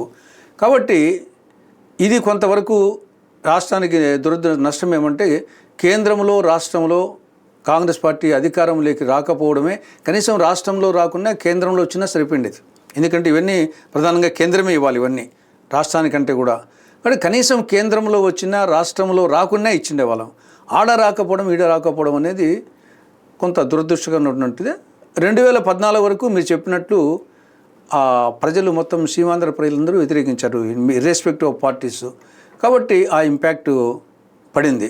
ఈవెన్ అప్పుడు ఆ మాటకు వస్తే టీడీపీ రాష్ట్ర విభజనకు లేఖ ఇచ్చింది, జగన్ ఇచ్చినోడే, ఎక్సెప్ట్ సిపిఎం, తర్వాత సిపిఐ కూర్చారు, ప్రజారాజ్యం కూడా ఇచ్చింది. ఓన్లీ సిపిఎం, తర్వాత వచ్చి సమైక్యాంధ్ర, జై సమైక్యాంధ్ర పార్టీ కిరణ్ కుమార్ రెడ్డి. కాబట్టి నిజంగా ప్రజలు ఆ ప్రకారమైన నిజంగా ప్రజా కోర్టులో వచ్చింది కన్నా వచ్చింటే సిపిఐ కన్నా ఓట్లు వేయాలి కదా, కనీసం జై సమైక్యాంధ్రకు వదిలే, కనీసం ఒక్క సీటు కూడా ఇవ్వలేదు మళ్ళా. కాబట్టి దీంట్లో ఎన్నికల్లో అనేక అంశాలు ఇమిడి ఉంటే దానికి ఒక కారణం వచ్చేసి అంత ఉధృతంగా జరిగినటువంటి రాష్ట్ర విభజనకే దారితీసినటువంటి జై సమైక్యాంధ్ర ఉద్యమంలో జై సమైక్యాంధ్ర పార్టీకి సిపిఎం పార్టీకి డిపాజిట్లు రాలేదు, ఆ పార్టీ రాలేదు, ఈ పార్టీకి రాలేదు. ఎన్ని వైరుధ్యాలు. మరి విభజనకి ఇద్దరు కారకులే, చంద్రబాబు నాయుడు, జగన్. మరి వాళ్ళిద్దరిలో ఆయనకు అవకాశం ఇచ్చారు, ఈయనకు అవకాశం ఇచ్చారు, మళ్ళీ ఈయనకు అవకాశం ఇస్తున్నారు. ఇన్ని వైరుధ్యాలు జరుగుతూ ఉంటాయి సార్. ఒకటి సూటిగా చెప్పండి, జగన్ని దించడం కోసం తెలంగాణ ఉద్యమాన్ని ఫ్లేరప్ చేశారు అన్నటువంటిది ఒక వాదన, అంటే జగన్ని జైలుకి పంపించారు కాబట్టి అన్నటువంటి. రెండోది ఇక ఆ ఇష్యూ కారణంగానే అప్పటికప్పుడు జరిగిన పరిణామాలు అన్నటువంటిది, అది ఎంతవరకు వాస్తవం? అంటే ఇక్కడ జగన్ వచ్చేసి ఆయన ఓదార్పు యాత్ర చేపట్టడము అనేది ఒక యాంగిల్, పార్టీ చెప్పింది ఒకటి, ఆయన వచ్చేసి ఇండివిజువల్గా పోవాలని ప్రయత్నం చేసింది, అది ఒకటి. రెండవది వచ్చేసి ఇది కేసీఆర్ 2001 అనుకుంటాను పార్టీ పెట్టింది కాబట్టి అప్పటాల వంటి జరుగుతూ ఉండేది. ఆ నేపథ్యంలో వాళ్ళ ప్రయత్నాలు వాళ్ళు చేస్తున్నారు, ఈయన ప్రయత్నాలు చేస్తున్నారు. కాంగ్రెస్ మళ్ళీ రావాలి అనే యాంగిల్లో మీరు చెప్పినట్టు కాంగ్రెస్ ఇప్పుడు ఇట్లా బొత్స సత్యనారాయణకు పిసిసి, కిరణ్ కుమార్ రెడ్డికి ఇద్దరికి సీఎం రెండు ఈ ప్రాంతం ఇచ్చే బదులు ఒకటి ఇట్లా ఇచ్చింటే బహుశా జాతీయ పార్టీగా కొన్నిసార్లు తప్పుడడుగు వేస్తున్నాం అనిపిస్తుంది. అంత ఉద్యమం జరిగేటప్పుడు దాన్ని ఎగదోసినట్టే కదా. అంతే, ఒక సీఎం పోస్టు రెండు ఇక్కడే ఇవ్వకుండా ఒకటి అక్కడ ఒకటి ఇట్లా ఇచ్చింటే ఇక్కడ ఆంధ్రాకి చేసింటే అది ఈజీగా సమసిపోయి ఉండేది. నాకు తెలిసి అది కొంతవరకు జాతీయ పార్టీలో ఒకసారి ప్రాంతీయ సమస్యలను సరిగ్గా అవగాహన చేసుకుని నేపథ్యంలో కొన్నిసార్లు తప్పులు జరిగిన దానికి అవకాశం ఉందనిపిస్తుంది. కాబట్టి ఇది కలగాపులగంగా జరిగింది. అది ఒకదానికోటి జగన్ని మీద ఎందుకు ద్వేషం సోనియా గాంధీకి? అట్లేం లేదు. వచ్చేసి ఇప్పుడు ఆయనేమి కాంగ్రెస్ పార్టీ నీలం సంజీవ్ రెడ్డి కానుంటి అనేక మంది ముఖ్యమంత్రులు ఉన్నారు, వాళ్ళకు కొడుకులు ఉన్నారు, వాళ్ళకు అల్లుళ్ళు ఉన్నారు, వాళ్ళకు కోడలు ఉన్నారు. రాజశేఖర్ ఒకటే కాదు కదా ముఖ్యమంత్రి, లేటెస్ట్గా ఆయన కూడా చారిస్మాటిక్ లీడర్ అంతవరకు ఉంది. కానీ నీలం సంజీవ్ రెడ్డి కానుంటి తీసుకుంటూ వచ్చి ఎవరు తక్కువ వాళ్ళు వచ్చేసి వాళ్ళకేమి పిల్లలు లేరా, వాళ్ళ పిల్లలు ఎవరు వచ్చేసి ఆ టైపులో లేరే. నీకు 2009లో నువ్వు ఎంపీ అయినావు, కడప ఎంపీగా అయినావు, అంత అత్యాశ ఏమి? ఓవైపు వచ్చేసి వాళ్ళే సోనియా గాంధీ, రాహుల్ గాంధీ ప్రధానమంత్రి తీసుకోకుండా మన్మోహన్ సింగ్ ప్రధానమంత్రి ఇచ్చిన వాళ్ళు. ఒకవేళ విదేశీ ఏమన్నా కానీ ఆవిడ ఎంపీగా ప్రజలు గెలిపించారు, అందరినీ పెట్టేటప్పుడు ఇంక విదేశీ వచ్చేసి వాళ్ళకు ఒక సర్పంచ్ పదవి మీదనే ఆశ పెట్టుకొని రకరకాల ఎత్తులు జెడ్పీటీసీకి పులిందులు జెడ్పీటీసీకి ఓటుకు 5,000 చొప్పున పంచుతూ ఉండే పరిస్థితిలో భారత ప్రధానమంత్రి పదవి ఒక్కరోజు వచ్చినా వదులుకుంటారా ఎవరైనా సరే? సోనియా గాంధీ, రాహుల్ గాంధీ వాళ్ళే వదులుకొని ప్రధానమంత్రి వదులుకొని కాంగ్రెస్ పార్టీ నడిపే స్థాయిలో జాతీయ పార్టీలో నువ్వు 28 రాష్ట్రాల్లో ఒక రాష్ట్రం వచ్చేసి దానికి ఒక మాజీ ముఖ్యమంత్రి, చనిపోయిన ముఖ్యమంత్రి కొడుకు. కాబట్టి నువ్వు అంత ఆశతో ఆ స్థాయిలో సోనియా గాంధీ గారు, రాహుల్ గాంధీ స్థాయిలో మీరున్నా నేనున్నా కానీ దీన్ని సహిస్తామా చెప్పండి? అంత అత్యాశను ఎవరైనా సహిస్తామా? ఏమంత అత్యాశ ఏమొచ్చేసి నువ్వు ఒక్కరిమైనా ముఖ్యమంత్రి కొడుకులు వీళ్ళందరూ కోట్ల విజయభాస్కర్ రెడ్డికి లేడా, లేకుంటే మరీ చెన్నారెడ్డికి లేడా, వెంగళరావుకి లేరా? వీళ్ళందరూ ఏమి నీకంటే తక్కువ వాళ్ళ రాజశేఖర రెడ్డి కంటే మంచి మంచి పౌరులు అడ్మినిస్ట్రేటర్స్ వాళ్ళ కొడుకులు లేరా? ఈయన ఒక్కడేనా వచ్చేసి పుట్టుకొచ్చినాడు? కాబట్టి ఆ యాంగిల్లో వచ్చేసి ఆ యాటిట్యూడ్ వచ్చేసి మీరు సోనియా గాంధీ, రాహుల్ గాంధీ గారు మీరున్నా నేనున్నా వచ్చేసి ఆ స్థాయిలో ఉన్నా దాన్ని సమయం వచ్చినప్పుడు కేంద్ర మంత్రి చేసిండే వాళ్ళు, తర్వాత వచ్చేసి అవును, అది పార్టీ నుండి బహిష్కరించవచ్చు కానీ కేసులు పెట్టి అరెస్టులు చేసి జైల్లో పెట్టడం వల్ల నేను కదా అది ఇది వచ్చింది. అది కరెక్ట్ గాను. ఇక్కడ జరిగింది ఏమంటే అప్పుడు ఈయన వచ్చేసి శంకర్రావు వచ్చేసి శంకర్రావుకు చెప్పి పార్టీ కేసు పెట్టించాల్సిన స్థాయిలో శంకర్రావు ఉన్నాడా? కానీ ఆయన అదే చెప్పాడు కదా, సోనియా గాంధీ చెప్తే ఓరుగా మనకు తెలియదు శంకర్రావు స్టేచర్ ఏంది, శంకర్రావు కథ ఏమి. నిజంగా ఆ విధంగా పెట్టించాలంటే పిసిసితోనూ సిఎల్పితోనూ పెట్టిస్తుంది. శంకర్రావుతో పెట్టించి అంత శంకర్రావు వచ్చేసి మీకు తెలియదు నాకు తెలియదు వచ్చేసేసి, కాబట్టి అది కరెక్ట్ కాదు. శంకర్రావు జరిగింది ఏమంటే అప్పుడు ఏపీఐఏసీలో చైర్మన్ ఉన్నాడు ఒక ఆయన దగ్గర వచ్చేసి కొంత ఇన్ఫర్మేషను, ఆ ఇన్ఫర్మేషన్ వచ్చేసి అసెంబ్లీలో దీన్ని రేజ్ చేయండి అని చెప్పేసి ఏపీఐసీ చైర్మన్ రాజమండ్రి ఆయన డిఎల్ రవీంద్రారెడ్డికి మెటీరియల్ ఇచ్చాడు. డిఎల్ రవీంద్రారెడ్డి వచ్చేసి శంకర్రావుకు నువ్వు ఫస్ట్ అడగమని చెప్పేసి శంకర్రావుకి ఇచ్చాడు. అసెంబ్లీలో ఉంటాయి కదా క్వశ్చన్లు వేస్తాను కొద్ది మెటీరియల్, శంకర్రావుకి ఇచ్చాడు. శంకర్రావుకి ఎవరో చెప్పారు హైకోర్టులో పడేసేసి నీ కథ వెలిగిపోతుందని చెప్పేసి శంకర్రావు వేసేసాడు.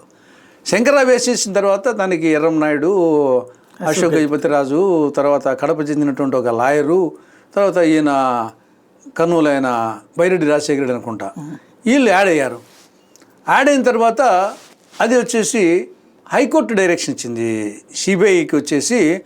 యాక్చువల్గా రాష్ట్ర ప్రభుత్వము అడగలేదు, కేంద్ర ప్రభుత్వము ఇవ్వలేదు.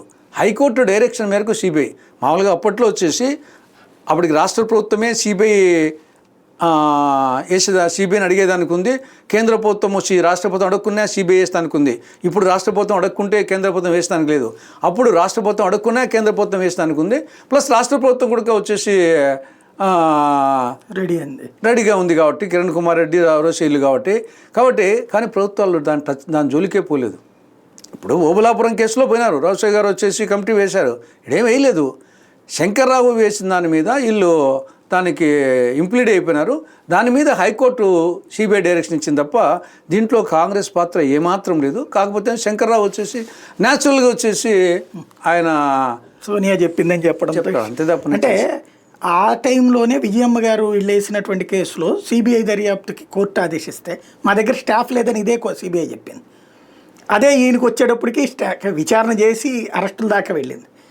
అక్కడ వచ్చింది జనంలోకి ఆ ఫీల్డ్. అది హైకోర్టు డైరెక్షన్ ఇవ్వడం ఒకటి, రెండవది వచ్చేసి సెంట్రల్ గవర్నమెంట్ ఇన్వాల్వ్మెంట్ అనే పాయింట్ ఎక్కువ వస్తుంది సిబిఐ అని. ఇప్పుడు సెంట్రల్ గవర్నమెంట్ ఇన్వాల్వ్మెంట్ కంటే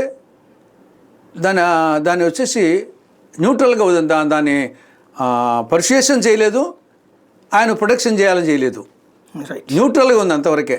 ఆ న్యూట్రల్గా ఉన్నది చట్టం తన పని చేసుకోబోతుంది అన్నట్టు జరిగింది తప్పనిచ్చేసి న్యాచురల్గా వచ్చేసి లక్ష్మీనారాయణ ఉన్నంతలో సిబిఐ ఆఫీసర్స్లో కొంత ఎఫెక్టివ్ ఆఫీసర్గా ఆయన డీల్ చేసిన కేసులు కూడా చాలా మందికి సక్సెస్ అవుతున్నాయి. కాబట్టి జగన్ దురదృష్టం వచ్చేసి సిబిఐ జేడీగా రావడం అనేది కూడా దానికి వచ్చేసి కొంత పకడ్బందీగా ఇన్వెస్టిగేషన్ జరిగింది. దాంట్లో మా ఈ 10-11 కేసులు కదా, ఈ క్విడ్ ప్రోకో అనేది అప్పుడు ఫస్ట్ ఆ పేరుకు పాపులారిటీ రావడం బాగా క్విడ్ ప్రోకో వచ్చేసి అది బాగా ఎస్టాబ్లిష్ అయింది. అంతేగాని కాంగ్రెస్ కచ్చగట్టి చేసింది కాదు, కాంగ్రెస్ వచ్చేసి పట్టించుకోలేదు. అంటే ఇప్పటికీ వైసీపీలో ఉన్నటువంటి జగన్ అభిమానులకు కానీ వీళ్ళు అందరూ కాంగ్రెస్ వాళ్ళే. వాస్తవంగా చెప్పాలంటే కాంగ్రెస్కి బీ పార్టీ వైసీపీ వాళ్ళు ఉన్నది. దాంట్లో ఉన్న వాళ్ళ ఫీలింగ్ ఏంటంటే ఒకటి ఆ రోజున అరెస్ట్ చేయించడం, రెండోది పోనీ ఆ తర్వాత వచ్చేటికి ఇప్పుడు అదే కుటుంబాలు అంటే జగన్ మీద కక్షతో చివరికి చెల్లెల్ని కూడా తన మీదకి శత్రువుగా పంపించారన్నటువంటి కాన్సెప్ట్ కూడా ఒకటి ఉంది. దానికే ఉంటారు. ఇప్పుడు జగన్మోహన్ రెడ్డి రాజశేఖర్ చనిపోయినప్పుడు ఏం చెప్పాడు? రిలయన్స్ అంబానీ హస్తం ఉంది, ఇంకా రిలయన్స్ అంబానీ సోనియా గారు కుట్రబన్నీ వచ్చేసి ఇది ప్రమాదవశాత్తు జరిగింది కాదని చెప్పేసి రిలయన్స్ అంబానీ యొక్క అవుట్లెట్స్ మీద పెట్రోల్ బంకులు దాని మీద వచ్చేసి దాడి చేపించి రాష్ట్ర వ్యాప్తంగా అనేకం ధ్వంసం చేయించారు. ఆ కేసులు ఇప్పుడు కూడా కొందరి మీద నడుస్తున్నాయి. మరి అటువంటి రిలయన్స్ అధినేత అంబానీ గారు గన్నవరం ఎయిర్పోర్ట్లో దిగితే విజయసాయిరెడ్డి పోయి రెడ్ కార్పెట్ వెల్కమ్ చేసుకొని ఇంటికి పిలిచికొచ్చి సద్రసోపేతమైన భోజనాలు పెట్టి ఆయన రికమెండ్ చేసిన పరిమళానత్వానికి రాజ్యసభ సీట్ ఇచ్చాడు. మరి ఇటువంటి జగన్మోహన్ రెడ్డి దీని ఏమనాలో వచ్చేసి జగన్మోహన్ రెడ్డిని నువ్వు తన తండ్రిని చంపేదానికి కారకుడు అన్న వ్యక్తి రికమెండ్ చేసిన పరిమళనత్వానికి నువ్వు రాజ్యసభ సీట్ ఇచ్చావంటే ఇంకా జగన్మోహన్ రెడ్డి చెప్పేదానికి ఏం విలువ ఉంటుంది? That is number 1. కాబట్టి జగన్మోహన్ రెడ్డికి ఆయన నేచర్ వచ్చేసి ఆయనకు తల్లిలా, చెల్లిలా, భార్యలా, తండ్రిలా, ఇంకా ఒక వారం రోజులు రాజశేఖర రెడ్డి బతికుంటే జగన్మోహన్ రెడ్డి, రాజశేఖర రెడ్డి ఇద్దరు కొట్టుకుండేవాళ్ళు. ఎందుకని? ఆ స్థాయికి వచ్చినది. నేను చెప్తే కదా, నీది పులిందలే నాది నీది తినాలి నాది తినాలన్నట్టు ఆ వాళ్ళది పులిందలే నాది పులిందలే. కాబట్టి అక్కడ ప్రజలు అందరూ చర్చించుకునే వాళ్ళు వచ్చేసి ఈయన వచ్చేసి ఈ యొక్క సత్యం ఇన్వాల్వ్మెంటు మిగతా అన్నింటిలో ఇన్వాల్వ్మెంట్ అయితే నా చెడ్డ పేరు వస్తుంది రాను అని చెప్పేసి విజయమ్మకి చెప్పి వానికి చెప్పు ఇది రావద్దని చెప్పు, వాడు ఏదో బెంగళూరులో ఉండమని చెప్పు అంటే ఇదే మనము వాడు ఆయన అన్నమాట నేనన్నమాట కాదు అని విజయమ్మకి చెప్తే విజయమ్మ వచ్చేసి నువ్వు రావకరా నాయన, మీ నాయన బాధపడుతున్నాడు, ఆయనకు చెడిపోయిన చేస్తామని చెప్పేసి రావడము, అతను వచ్చేసి హైదరాబాద్కు రావడము, ఇంటికి రాకుండా వేరే చోట ఉండడము, ఇవన్నీ వచ్చేసి తారాస్థాయికి వచ్చినది. వచ్చేసి ఒక వారం రోజులు 10 రోజులు ఉంటే రాజశేఖర రెడ్డి జగన్మోహన్ రెడ్డి కొట్టుకుండే పరిస్థితి. కాబట్టి జగన్మోహన్ రెడ్డి నేచర్ వచ్చేసి చిన్నప్పుడు ఉంటే తను అంతే పిల్లోడు కదా, పిల్లలు వచ్చేసి కొంచెం అన్నం పెట్టి ఆలస్యం అయితే పల్లెం కింద విసిరేస్తారు చూడండి, మంగు పిల్లలు ఉంటాంలా, ఆ నేచర్ అతను అంతే తప్పనిచ్చేసి అంతమించి దీంట్లో ఎవరి పాత్ర ఏముండదు. వచ్చేసి ఆయన అనుకున్నది చేసేస్తాడు అంతే తప్పనిచ్చేసి దీంట్లో కాంగ్రెస్ ఆయన్ను ఇబ్బంది పెట్టాలని కేసులు పెట్టింది, ఇవన్నీ ఏం కాదు. ఫైనల్గా ఒకటి చెప్పండి, ఈవేళ రాజధాని ప్రాంతం ఒకటి మనకి ఆంధ్రప్రదేశ్ అనేది విడిపోయిన తర్వాత చూస్తే agriculture based state. Especially Congress వేసినటువంటి కమిటీ ఇచ్చినటువంటి రిపోర్ట్, శివరామకృష్ణన్ కమిటీ రిపోర్ట్ కూడా ఈ అగ్రికల్చర్ బాగా పండే ఏరియాలో వద్దు, దొనకొండ లాంటి చోట రాజధాని పెట్టుకోండి అని చెప్పింది. ఇవాళ సిచ్యుయేషన్ చూస్తే రియల్ ఎస్టేట్ ఈ ప్రాంతాలంటే కృష్ణా, గుంటూరు, ఈ హైవే లోపల దాకా కూడా వెళ్ళిపోయినాయి. ఈ అగ్రికల్చర్ ప్రయారిటీ తగ్గి సర్వైవ్ అవ్వడానికి ఆంధ్రప్రదేశ్కి ఎంతవరకు ఛాన్సెస్ ఉన్నాయి? అగ్రికల్చర్ ఇంపాక్ట్ ఎంత ఉంటుంది? ఇప్పుడు మనకు agriculture sector, industrial sector, service sector ప్రపంచవ్యాప్తంగా మనకే కాదు ఈ 3 కూడా అవసరమే. మంది ప్రధానంగా వ్యవసాయ ప్రధానమైన రాష్ట్రము దేశం కాబట్టి న్యాచురల్గా మంది జనాభా ఎక్కువ ఉండేది కాబట్టి ఓవైపు ఎక్కువ మందికి ఉపాధిని కల్పించేది. ఒకవేళ జీడిపిలో సర్వీస్ సెక్టర్ మీద, ఇండస్ట్రియల్ సెక్టర్ మీద వచ్చినంత రాకుండా కానీ ఉపాధి కల్పించే సెక్టర్ మెయిన్గా అగ్రికల్చరే అవుతుంది. కాబట్టి ఖచ్చితంగా మనం అగ్రికల్చర్కి ఇంపార్టెన్స్ ఇవ్వాల్సిందే. అగ్రికల్చరుతో పాటు ఇప్పుడు హార్టికల్చరు, గతంలో అగ్రికల్చరు అనేది ఉన్నది, ఇప్పుడు హార్టికల్చర్ ఎక్కువ అయిపోయింది. కాబట్టి అగ్రికల్చరు, హార్టికల్చర్తో పాటు మంది పాడి పంట, మన పూర్వీకులే పాడి పంట నెక్స్ట్ వస్తుంది. కాబట్టి పశు సంవర్ధకము ఇవన్నీ మనకు కలిసి ఉండాలా. అట్ ది సేమ్ టైం ఇండస్ట్రియల్గా అగ్రికల్చర్లో ఇరిగేషన్ ప్రధానమైన పాత్ర. ఇరిగేషన్కి వచ్చేసి భారీ నీటిపారుదల, మధ్య తరహా నీటిపారుదల, చిన్న నీటిపారుదల, మూడింటిని మనము రాను ఏమైందంటే భారీ నీటిపారుదల ప్రాజెక్టుల మీద పూర్తి కాన్సన్ట్రేట్ చేసి దాన్ని పూర్తి చేయకుండా పెద్ద ఎక్కువ అమౌంట్స్ని ఖర్చు పెట్టి చిన్న నీటిపారుదలను ఎస్పెషల్లీ చెరువులను పూర్తిగా నెగ్లెక్ట్ చేసామనేది ఒకటి. కాబట్టి ఇప్పటికి కూడా ఈ మూడింటిని చూసుకుంటూ తర్వాత ఆగ్రో ప్రాసెస్ ఇండస్ట్రీస్ను, తర్వాత కోల్డ్ స్టోరేజ్ మండలంలో దాన్ని అటువంటి చేసుకుంటూ ఇండస్ట్రియల్గా డెవలప్ చేయడానికి ప్రధానంగా మనకు ప్రత్యేక హోదా. మనం ఏదో సింగపూర్ పోయో లేకుంటే ఇంకోటి పోయో చేసే బదులు నరేంద్ర మోడీ దగ్గర కూర్చొని మిగతా రాష్ట్రాలను పక్కన పెట్టండి, మాకు పార్లమెంట్లో హామీ ఇచ్చింది కదా అని ప్రత్యేక హోదా అనేది ఒకటి తెప్పించుకుంటే కొన్ని ఇన్సెంటివ్స్ వస్తాయి. కాబట్టి ఆ ఇన్సెంటివ్స్ కోసం పెట్టుబడిదారులు మన కోసం రారు, వాళ్ళ కోసం వస్తారు. సింగపూర్ కానీ మన పెట్టుబడిదారులు ఎవరైనా సరే స్వదేశీ విదేశీ స్వరాష్ట్ర పెట్టుబడిదారులు వాళ్ళ కోసం వస్తారు. కాబట్టి ఆ ఇన్సెంటివ్స్ ఇస్తే సంఖలో పిల్లి పెట్టుకొని దేశమంతా తిరిగినట్టు మనం వచ్చేసి గణపతి కుమారస్వామి ఇద్దరు ఆధిపత్యం కోసం వచ్చేసి తొలి పూజ ఎవరికి చేయాలన్నప్పుడు మీ ఇద్దరు ముల్లోకాలు చిక్కుకొని రండి ఎవరు ముందు వచ్చే వాళ్ళకి అన్నప్పుడు ఈయనేమో కుమారస్వామి ఈ నెమలి మీద తొందరగా వస్తుందని చెప్పేసి ఆయన పోయినాడు, ఈయన ఎలక మీద పోయి రాలని చెప్పేసి ఆలోచించి తల్లిదండ్రుల చుట్టూ తిరిగి ఆయనకు వచ్చేలాగా రెడీగా ఈయనకు తొలి పూజ వచ్చింది. ఆ విధంగా మనకు ప్రత్యేక హోదా అనేది ఏ రాష్ట్రానికి లేనటువంటి ఒక స్పెషల్ మనకు పెట్టుకొని దాన్ని సాధించుకుంటే పరిగెత్తుకుంటా పరిశ్రమలు వస్తాయి. కాబట్టి పరిశ్రమకు సంబంధించి అది చేయాలి. ఇంకా మిగతా విభజన చట్టంలో నేను ముందే చెప్పినట్లు 108 సెక్షన్లు, 13 షెడ్యూళ్ళ కింద దాదాపు 13 కేంద్రీయ సంస్థలు, అవి ఇంకా అన్నీ పూర్తి కాలే. ఇంకా విశాఖపట్నం చెన్నై ఇండస్ట్రియల్ కారిడరు, తర్వాత కాకినాడ పెట్రోకెమికల్ కాంప్లెక్సు, పోలవరము, రాజధాని, దుగిరాజపట్నము, కడప స్టీల్ ప్లాంటు, ఇవన్నీ కడప స్టీల్ ప్లాంట్ పెడితే ఆల్మోస్ట్ రాయలసీమ ప్రాంతంలో అంతా నిరుద్యోగ సమస్య, అంటే దుగరాజపట్నం పెడితే. కాబట్టి ఆల్రెడీ చట్టంలో ఉండేటి మనం కేంద్ర ప్రభుత్వంతో సామధాన రూపాయలతో తెచ్చుకుంటే సగం ఇండస్ట్రియల్ డెవలప్మెంట్ అవుతుంది. అగ్రికల్చర్ వచ్చేసి ప్రాజెక్టులు ఉన్నాయి. ఇప్పుడు జలయజ్ఞం, తెలుగుగంగ, గాలేరు నగరి, హంద్రినీవ, పోలవరము, పులిచెంతల, ఇవన్నీ రిజర్వాయర్స్తో పాటు కాలువలు వచ్చేసి పూర్తి చేసుకుంటే, ఊరికి ఉన్నాయి రిజర్వాయర్స్ ఉన్న కాలువలు లేవు, వాటిని పూర్తి చేసుకొని ఇంకా మిగతా సర్వీస్ సెక్టరు, మీరు చెప్పినట్టు సర్వీస్ సెక్టర్కు మనం ఆల్రెడీ మనకు ఏ విధంగా మహారాష్ట్రకు వచ్చేసి ఇప్పుడు బాంబేతో పోటీ పడుతుంది పూనా, ఆ విధంగా వచ్చేసి మనకు విశాఖపట్నం ఆల్రెడీ ఎస్టాబ్లిష్డ్ నగరం ఉంది. తర్వాత తిరుపతి ఒకటి ఉంది, మనము విజయవాడ, రాజమండ్రి, మనకు మరీ చిన్నవి కాదు, అనేక రాష్ట్రాలతో పోలిస్తే మనకు కేరళ, త్రివేంద్రం లాంటి పోలిస్తే మనకు చాలా ఉన్నాయి వచ్చేసి. కాబట్టి గ్రోత్ ఇంజన్ టైప్ తీసుకున్నా మనకు ఉన్నాయి. కాబట్టి మనము బహుముఖ యాంగిల్స్లో వచ్చేసి పోయి మనం ఉన్న బడ్జెట్ను మనము నేల విడిచి సాము చేయకుండా, ఆ ఊరికి పోయినప్పుడు ఆ ప్రాజెక్టు, ఈ ఊరికి పోయినప్పుడు ఈ ప్రాజెక్టు, దానికి 10 రూపాయలు, దీనికి 10 రూపాయలు, అది కాదు ఇది కాదు, ఈ విధంగా వచ్చేసి జరుగుతూ ఉంది. తర్వాత గతంలో జగన్మోహన్ రెడ్డిని అప్పుల కుప్ప చేశాడని విమర్శించి అందరూ విమర్శించాం మేము కూడా. ఈరోజు అంతకంటే కోడలికి బుద్ధి చెప్పి అత తెడ్డు నాకిందని సామెత ఉంది. ఆయన విమర్శించి మనం అంతకన్నా ఎక్కువ అప్పులు చేస్తున్నాం. తర్వాత కరెంటు ఛార్జీలు పెంచమని చెప్పేసి 1 ఇయర్లోనే 15,440 కోట్లు అడిషనల్ బార్డను, మళ్ళా 12,000కు మళ్ళా ఇంటింటి పెట్టినారు. కాబట్టి ఇవి మనము కాళ్ళు ఉన్నంతవరకు, మంచం ఉన్నంతవరకే కాళ్ళు చంపుకోవాలి, దాన్ని ఎఫెక్టివ్గా డీల్ చేయాలి. ఆ విధంగా వచ్చేసి మంచి పరిపాలనా దక్షులందరూ ఆర్థిక క్రమశిక్షణ పాటించిన వాళ్ళే మంచి పరిపాలనా దక్షులు చెప్ప ఊరికే మాటలు చెప్పినంత మాత్రాన పరిపాలనా దక్షులు కాదు.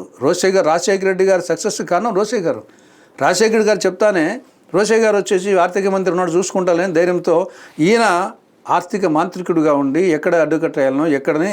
కాబట్టి రోషయ్య గారికి రాజశేఖర్ గారి అంత మంచి పేరుతానికి కారకుడు వచ్చేసి రోషయ్య గారు. కాబట్టి ఆర్థిక క్రమశిక్షణ ఆ గవర్నమెంట్కి లేదు, ఈ గవర్నమెంట్కు లేదు.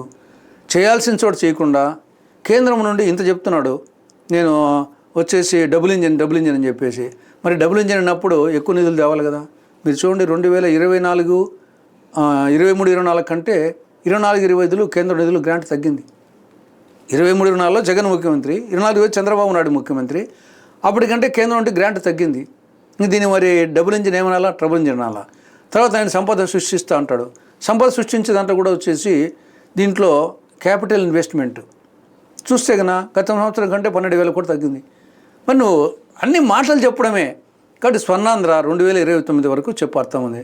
2047 అని ఆయన వికసిత భారత ఆయన అంటాడు. ఈయన వికసిత ఆంధ్రప్రదేశ్, ఆరోగ్యాంధ్ర, ఆనందాంధ్ర, ఇవన్నీ ఊరిక మాటలన్నీ లేచినాల ఉంటే ఆయన ఇప్పుడు ఊహాలోకంలో వివరిస్తున్నాడు. చంద్రబాబు నాయుడు పైకి చెప్తున్నాడు కానీ గంట సేపు వదలడు. మీటింగ్ పెడితే గంట సేపు సుత్తి కొట్టి P4 గురించి, జనాభా గురించి, ఏఐ గురించి, ఈయన ఇంకా క్వాంటమ్ వ్యాలీ గురించి, ఇంకా రేపు ఏం తెస్తాడో వచ్చేసి ఎవరినాడు కొత్తది ఎక్కిస్తే అంగారక గ్రహం మీద ఇవి ఉన్నాయంటే కన్నా దాని గురించి కూడా చెప్తాడు వచ్చేసి. అడిపోయి మనం చూసేదిలే పెట్టేది తెలియదు కాబట్టి ఆ విధంగా కొంత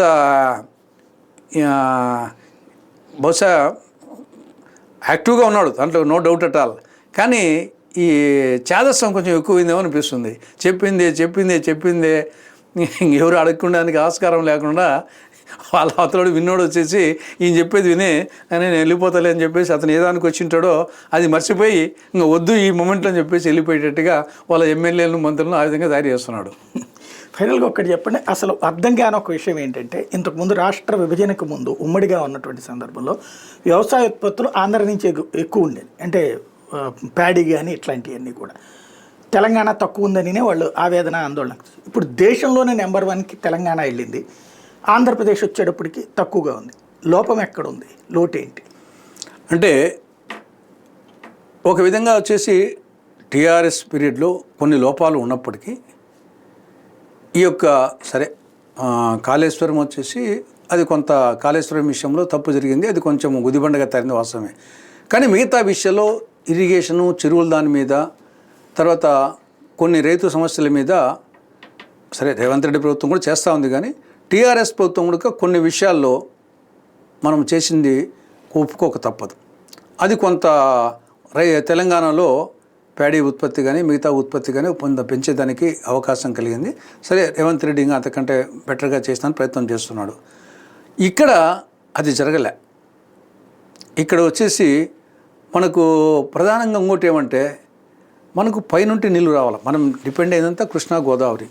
సరే గోదావరి కంటే మనకు ఉండేది ఓన్లీ గోదావరి డెల్టానే. పోలవరం పూర్తి చేసుకోలేకపోతుంది, ఆ నీళ్ళను ఉపయోగించుకోలే.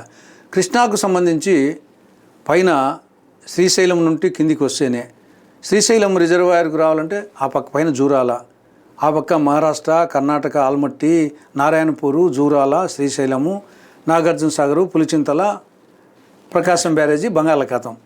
దీంట్లో అనేక సంవత్సరాల్లో మనకు ప్రకాశం జిల్లాలో నాగార్జున సాగర్ కుడికాలువ కింద టైల్లో ఉండే భూములకు 2-3 ఏళ్ళు అసలు నీళ్ళే వచ్చిన పరిస్థితి లేదు. కాబట్టి మనకు ఒక విధంగా ఉన్న దాంట్ను ఏ ప్రాజెక్టును పూర్తి చేసుకోలేకపోయాం. తెలుగుదేశం తెలుగుగా 83లో ఇందిరాగాంధీ, ఎంజీఆర్, ఎన్టీ రామారావు కడపలో ఉన్న 83, 2025లో ఉన్నాం. ఇప్పటికీ కొంచెం ఏదో వెలుగోడు కింద కొంచెం ఉన్నట్టుంది, కానీ బ్రహ్మసాగర్ కింద ఇంతవరకు 1 ఎకరాకు నీరు పారదలేదు. ఓన్లీ రిజర్వాయర్స్లో ఉన్నాయి. అది ఏదైనా కొన్ని త్రాగుంటికి దాన్ని పనికొస్తుంది చెప్పి ఇరిగేషన్కి ఇంత వదిలింది ఏం లేదు. అంటే గాలేరు నగిరి, గండికోట పూర్తయింది కానీ కాలువల కింద కాలువలు లేవు. అది అంద్రినేవ కూడా ఊరికి మెయిన్ కాలువ కూడా రిజర్వాయర్స్ పోతున్నాయి. అంటే వచ్చేసి వెలుగొండ. కాబట్టి మనము కింది రాష్ట్రంగా ఉండి మనము పూర్తిగా నీళ్ళు రానప్పుడు ఇబ్బంది పడినాం, నీళ్ళు వచ్చినప్పుడు మనము పంట కాలువలు లేక ఉపయోగించుకోలేకపోయాం. కాబట్టి ఆ గోదావరికి వచ్చేసి పోలవరం పూర్తి చేసుకోలేకపోయాం. ఇప్పటికీ 14-11 ఏళ్ళైనా కానీ తెలంగాణలో మనకు ఎగువ రాష్ట్రం అయిపోయిందనా, ఆ ఎగువ రాష్ట్రంలో మిషన్ కాకతీయ అని, ఇంకొకటి వచ్చేసి మిషన్ భగీరథ, ఒకటి డ్రింకింగ్ వాటర్కు, ఒకటి ఇరిగేషన్కు కొంతవరకు తప్పులు ఉన్నా కానీ అది కొంత హెల్ప్ చేసింది అనిపిస్తుంది నాకు. Right, thank you very much. ఇది పరిస్థితి. ఓవరాల్గా అయితే రాష్ట్రంలో జరుగుతున్నటువంటి పరిణామాలతో పాటుగా అసలు వాస్తవాలు ఆంధ్రాకి సంబంధించి ఆనాడు ఈనాడు జరుగుతున్న పరిణామాలు అయితే ఒక్క తులసిరెడ్డి గారే స్పష్టంగా చెప్పగలరు, నీట్గా చెప్పుకొచ్చారు.